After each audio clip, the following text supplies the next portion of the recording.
Bom, gente, então estou trazendo aqui hoje mais um vídeo para vocês. O tema de hoje é a Grécia Antiga, né? Então, na aula passada, nós tivemos uma discussão sobre o Egito. Então, hoje eu estou trazendo uma discussão sobre a Grécia. A primeira coisa que eu trago aqui então para vocês é esse mapa, né, que eu quero que vocês observem, né? De uma ponta a outra, nós temos a Península Ibérica e a Ásia Menor, né? Então, aqui nessa parte de baixo, onde nós temos o nome África, isso é o norte da África, tá? Então, ao norte da África nós temos o Mar Mediterrâneo. E esses pontos, essas áreas avermelhadas, né? Então, são pontos, lugares, né, de posses, né, ou de assentamentos, de territórios gregos. Tá? Então, nós temos aí no centro, né, talvez você localize aí, está pequenininho, mas nessa parte mais avermelhada é o nome Grécia.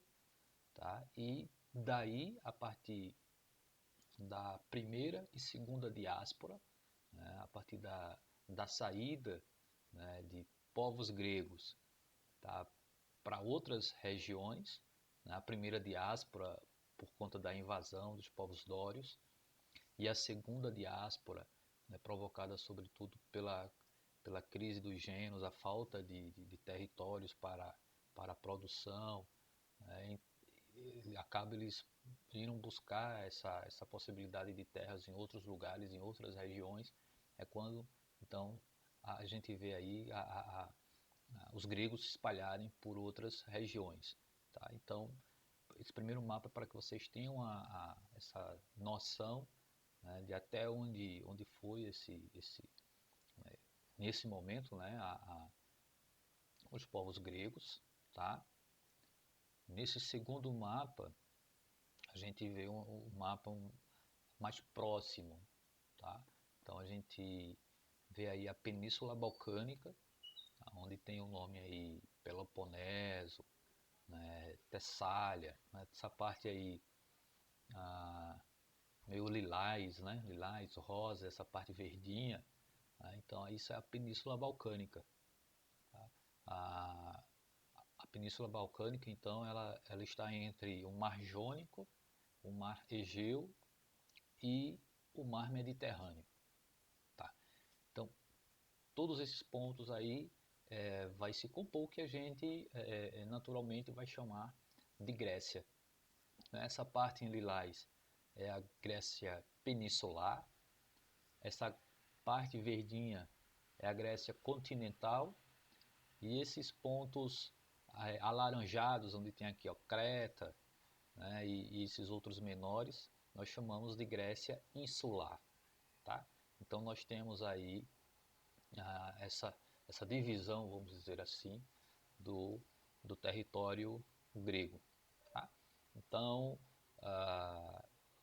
tendo essa noção, né, do território, do lugar em que a gente está falando, o que nós vamos discutir, vamos então para um outro aspecto, né, dos gregos, né, para essa introdução.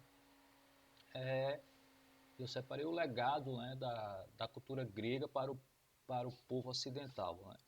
A gente precisa compreender o porquê de estudar a Grécia Antiga. Né? E aí a gente percebe que um dos fatores é compreender, sobretudo, as contribuições da cultura grega para o mundo atual, para o mundo de hoje. Tá? E aí eu separei alguns desses elementos, né, através dessas imagens. Né? Essa primeira imagem é uma imagem que representa ah, uma das principais conquistas dos gregos, né, e com isso um grande legado para o mundo ocidental atual, que é a democracia. Nessa segunda imagem, como os símbolos já facilita para identificar, né, simboliza então os Jogos Olímpicos, né, as Olimpíadas, né, jogos praticados entre as diferentes cidades e estados da Grécia, né, e que se perpetua até hoje. Então, aqui acima, né, de onde está aparecendo minha imagem, o teatro representado nas máscaras que simbolizam uma característica do teatro grego, que é a tragédia e a comédia. Inclusive, né, o símbolo do teatro, né, utilizado, a máscara do sorriso, né, e da alegria e da tristeza, né, então simboliza né, esses dois campos do teatro, que é a comédia e a tragédia. E aqui embaixo, o alfabeto, né, que também acabou gerando, né, uma influência para o alfabeto do mundo ocidental. O próprio termo, né, que nós utilizamos, o termo alfabeto, né, tem então relação com as duas primeiras letras do alfabeto grego, né, que é alfa e beta. Então, aqui, só para deixar algumas contribuições dos gregos que estão presentes, né, até hoje no nosso dia a dia, no nosso cotidiano. A Grécia Antiga, ela se divide, né, seus períodos históricos em 5. Tá? O período pré-homérico, o período homérico, o período arcaico, o período clássico e o período helenístico. Tá? Então, quais são as características, tá, de cada um desses períodos? Né? O período pré-homérico a gente vai caracterizar pela chegada dos primeiros povos indo-europeus ali na península balcânica, né? Ou nos arredores ali da península balcânica. Tá? Os povos como os aqueus, dórios, jônios, né? Que irão contribuir, sobretudo, para a formação da cultura grega. Tá? O período homérico ele vai ser caracterizado, né, pela vida em comunidade, sobretudo a partir dos gêneros que nós vamos discutir aqui, e eu também vou acrescentar nas nossas discussões para discutir esse período, né, as obras de Homero, a Ilíada e a Odisseia. O período arcaico ele se caracteriza por esse período de transição, né, das comunidades em gênos para as cidades-estados. A gente vai ver os gênos se organizando, né, ou se unindo e formando o que vai ser chamado de fratias. Tá? Depois, as fratias se transformando em tribos, e de tribos a gente, né, vê a organização, né, crescer para a ideia, o conceito, né, das cidades-estados, né, chamada polis grega. E é o período clássico, né, o período aí, né, de maior poder da sociedade antiga, né, de grande produção cultural e também de diferentes conflitos, que nós vamos destacar mais à frente.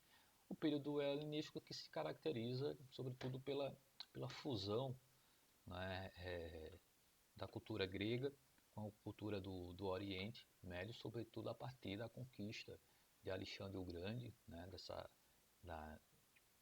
que é um macedônio, né, que conquista ali os povos gregos, e ampliando as suas conquistas para o Oriente, né, acaba contribuindo para essa relação, essa troca, né, de cultura, que vai transformando um pouco a cultura grega, né, cultura helena, né, ou helênica, né, que é essa cultura grega, a cultura helenística, que é a cultura grega depois dessa fusão, vamos dizer assim, ou dessa troca, tá, com essa troca cultural com os povos do Oriente Médio. Então, sobre o período homérico, eu destaco aqui que entre os séculos 20 e 22 a.C., né, é o período da chegada dos primeiros povos aí oriundos, né, de outras regiões, os povos indo-europeus, né, são eles os povos aqueus, jônios, eólios e dórios, tá? Então, esses povos, né, eles vão se organizar em diferentes núcleos e serão responsáveis aí, né, pelas primeiras grandes cidades da Grécia que nós vamos ouvir falar ou aprofundar um pouco depois. Micenas, que é fundada pelos aqueus, Atenas, fundada pelos jônios, e Tebas, fundada pelos eólios, né? Em um determinado momento a gente vai ver o predomínio ou o domínio dos aqueus na região, né, sobretudo no controle sobre a principal ilha, né, que compõe ali o que mais tarde a gente vai chamar de Grécia, que é a ilha de Creta. E o domínio, né, dos aqueus, né, que fundaram Micenas, né, sobre Creta, vai culminar no que nós chamaremos de cultura creto-micênica. Tá? Como eu coloquei aí, a conquista dos aqueus sobre outras regiões, né, inclusive a ilha de Creta.